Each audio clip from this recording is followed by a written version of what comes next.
Good morning, scholars. We're going to get started today with our CKLA lesson 5. So let's jump in. This morning, we're going to start right away with a noun review.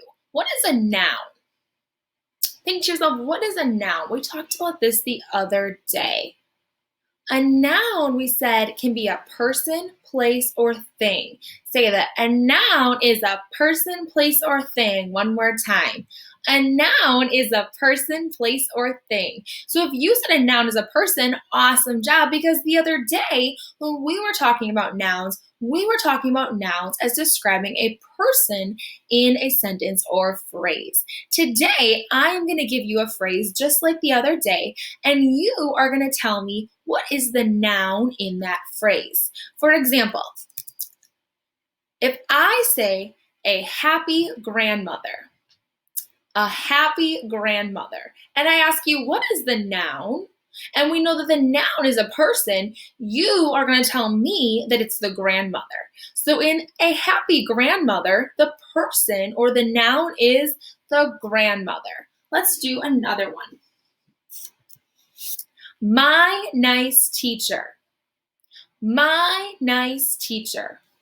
What is the noun? That's right, the noun is teacher.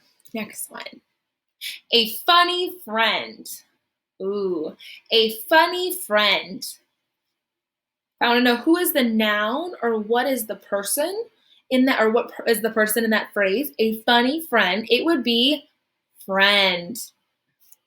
This next one, a serious librarian. Ooh, she looks very serious. A serious librarian.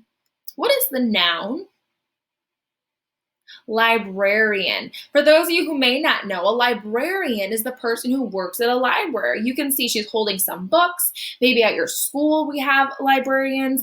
If you go to the public library, there are people who work there and they take care of the books. They're called the librarian. One more. A very tall athlete. A very tall athlete. In a very tall athlete, who is the noun? Or what is the noun?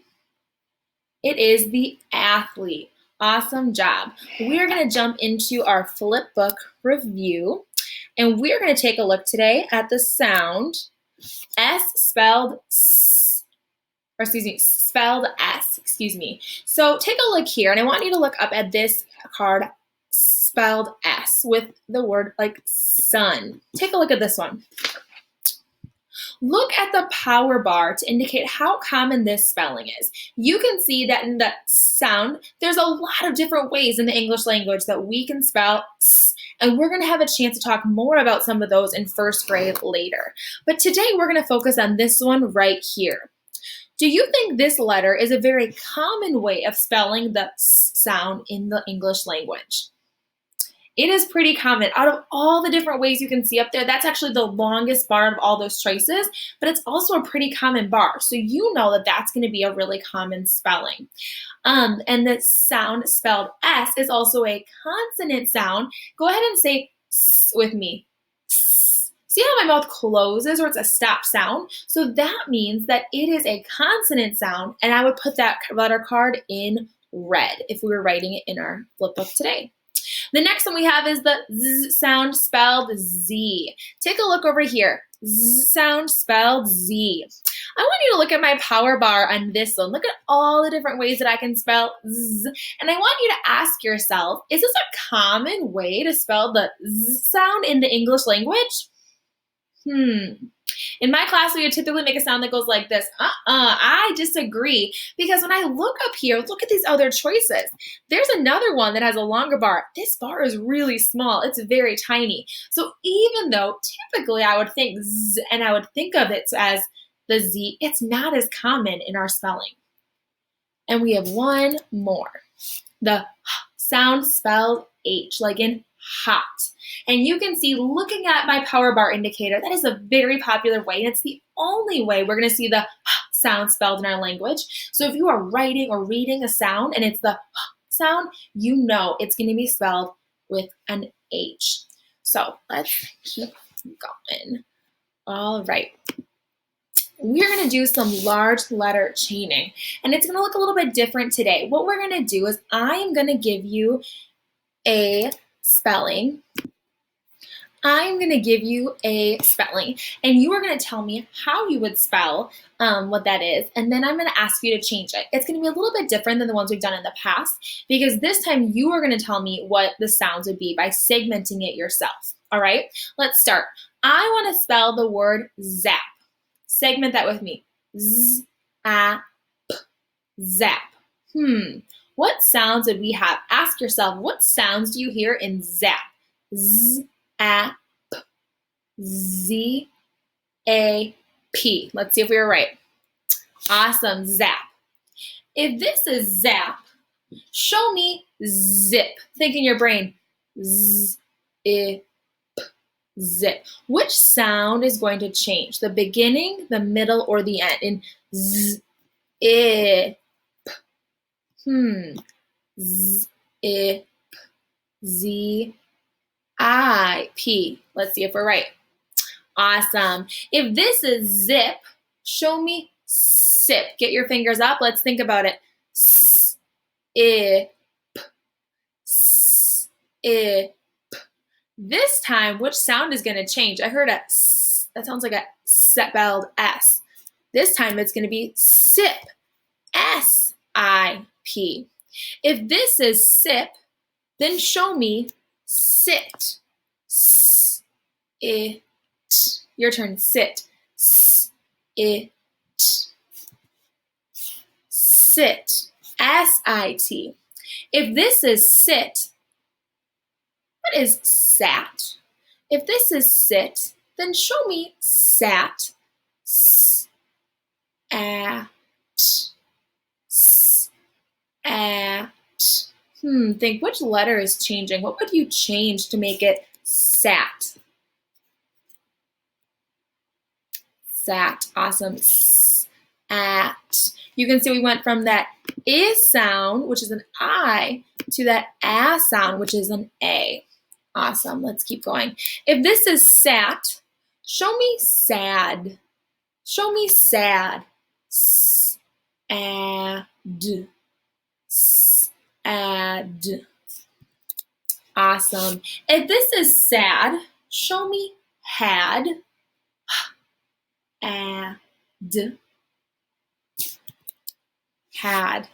If this is had, show me hand. Hand. That one's going to be different. A-D. Ooh, something added in there. Went from add to and. Awesome. If this is hand, show me sand. S-A-N-D. Sand. If this is sand, show me stand. S-T-A-N-D. Stand. Great work today, scholars. Stand. All right, we're going to jump into some more tricky words. Remember, I told you the other day that in first grade, we're going to explore a lot of tricky words that look different than they sound. And so we're going to jump into our first tricky word today. Oops, that didn't go. Here we go. How would you pronounce this word by blending the sounds together? Take a look at this word, and I want you to read it out loud to me, even though I'm not with you. And I want you to think, how would you pronounce this word? Or what word is this? This is tricky word no. Say tricky word no. Awesome. Tricky word no is like there are no dogs at the park. Or you may, or there are no apples in my refrigerator. It means no. Now, this one is tricky because the sound isn't exactly how you would expect. Now, the N sound probably sounds like what you would think. But when you look at the O sound over here, that's where this word starts to get tricky. Typically, when I see the O sound, I'm going to say ah. But this is going to be an O, like if I said the name of the letter, right? So the O is what gets tricky because you might expect it to be pronounced with an ah sound instead.